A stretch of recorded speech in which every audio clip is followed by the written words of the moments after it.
सोमवार व्रत कथा। किसी नगर में एक धनी व्यापारी रहता था।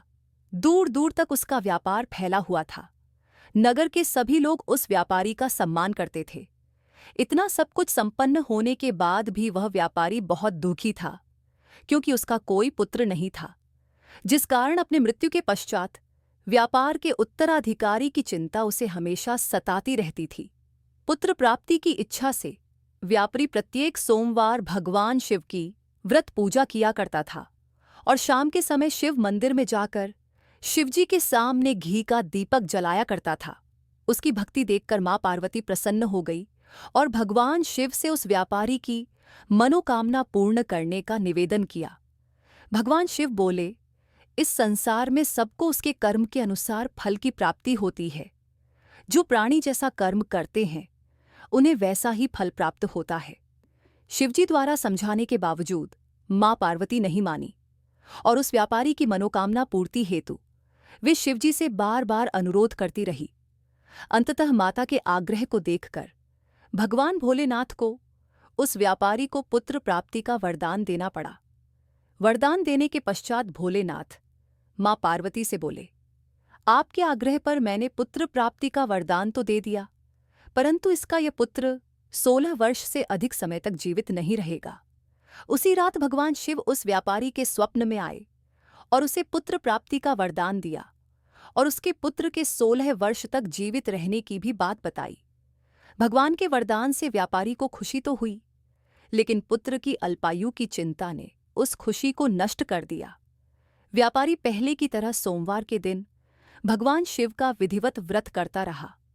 कुछ महीनों के बाद उसके घर एक अति सुंदर बालक ने जन्म लिया और घर में खुशियां ही खुशियां भर गईं। बहुत धूमधाम से पुत्र जन्म का समारोह मनाया गया, परंतु व्यापारी को पुत्र जन्म की अधिक खुशी नहीं हुई, क्योंकि उसे पुत्र की अल्प आयु के रहस्य का पता था। जब पुत्र 12 वर्ष का हुआ तो व्यापारी ने उसे उसके मामा के साथ पढ़ने के लिए वाराणसी भेज दिया। लड़का अपने मामा के साथ शिक्षा प्राप्ति हेतु चल दिया। रास्ते में जहां भी मामा भांजे विश्राम हेतु रुकते, वहीं यज्ञ करते और ब्राह्मणों को भोजन कराते। लंबी यात्रा के बाद मामा भांजे एक नगर में पहुंचे। उस दिन नगर के राजा की कन्या का विवाह था, जिस कारण पूरे नगर को सजाया गया था। निश्चित समय पर बारात आ गई, लेकिन वर का पिता अपने बेटे के एक आंख से काने होने के कारण बहुत चिंतित था। उसे भय था कि इस बात का पता चलने पर कहीं राजा विवाह से इनकार न कर दे, इससे उसकी बदनामी भी होगी। जब वर के पिता ने व्यापारी के पुत्र को देखा तो उसके मस्तिष्क में एक विचार आया। उसने सोचा, क्यों न इस लड़के को दूल्हा बनाकर राजकुमारी से विवाह करा दूं।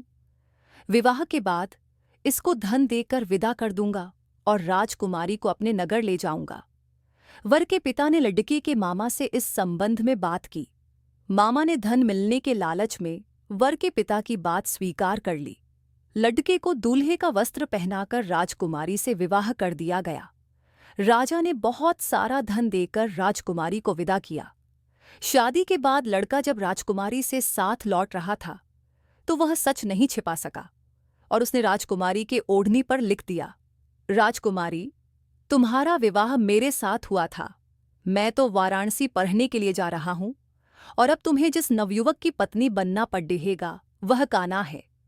जब राजकुमारी ने अपनी ओढ़नी पर लिखा हुआ पढ़ा तो उसने काने लड़के के साथ जाने से इनकार कर दिया। राजा को जब ये सब बातें पता लगीं तो उसने राजकुमारी को महल में ही रख लिया। उधर लड़का अपने मामा के साथ वाराणसी पहुंच गया और गुरुकुल में पढ़ना शुरू कर दिया। जब उसकी आयु 16 वर्ष की हुई तो उसने यज्ञ किया। यज्ञ के समाप्ति पर ब्राह्मणों को भोजन कराया और खूब अन्न वस्त्र दान किए। रात को वह अपने शयनकक्ष में सो गया। शिव के वरदान के अनुसार शयनावस्था में ही उसके प्राण पखेड़ू उड़ गए। सूर्योदय पर मामा मृत भांजे को देखकर रोने पीटने लगा। आसपास के लोग भी एकत्र होकर दुख प्रकट करने लगे। लड़के के मामा के रोने विलाप करने के स्वर समीप से गुजरते हुए भगवान शिव और माता पार्वती जी ने भी सुने।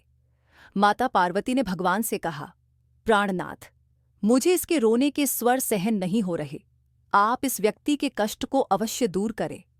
भगवान शिव ने माता पार्वती के साथ अदृश्य रूप में समीप जाकर देखा तो भोलेनाथ माता पार्वती से बोले, यह तो उसी व्यापारी का पुत्र है जिसे मैंने 16 वर्ष की आयु का वरदान दिया था। इसकी आयु पूरी हो गई है। माँ पार्वती ने फिर भगवान शिव से निवेदन कर उस बालक को जीवन देने का आग्रह किया। माता पार्वती के आग्रह पर भगवान शिव ने उस लड़के को जीवित होने का वरदान दिया और कुछ ही पल में वह जीवित होकर उठ बैठा। शिक्षा समाप्त करके लड़का मामा के साथ अपने नगर की ओर चल दिया। दोनों चलते हुए उसी नगर में पहुंचे जहां उसका विवाह हुआ था। उस नगर में भी यज्ञ का आयोजन किया। समीप से गुजरते हुए नगर के राजा ने यज्ञ का आयोजन देखा और उसने तुरंत लड़के और उसके मामा को पहचान लिया। यज्ञ के समाप्त होने पर राजा मामा और लड़के को महल में ले गया और कुछ दिन उन्हें महल में रखकर बहुत सा धन वस्त्र आदि देकर राजकुमारी के साथ विदा कर दिया। इधर भूखे प्यासे रहकर व्यापारी और उसकी पत्नी बेटे की प्रतीक्षा कर रहे थे। उन्होंने प्रतिज्ञा कर रखी थी कि यदि उन्हें अपने बेटे की मृत्यु का समाचार मिला तो दोनों अपने प्राण त्याग देंगे, परंतु जैसे ही उसने बेटे के जीवित वापस लौटने का समाचार सुना तो वह बहुत प्रसन्न हुआ। वह अपनी पत्नी और मित्रों के साथ नगर के द्वार पर पहुंचा।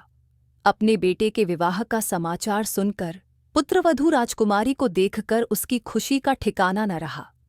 उसी रात भगवान शिव ने व्यापारी के स्वप्न में आकर कहा, हे श्रेष्ठी, मैंने तेरे सोमवार के व्रत करने और व्रत कथा सुनने से प्रसन्न होकर तेरे पुत्र को लंबी आयु प्रदान की है। पुत्र की लंबी आयु जानकर व्यापारी बहुत प्रसन्न हुआ।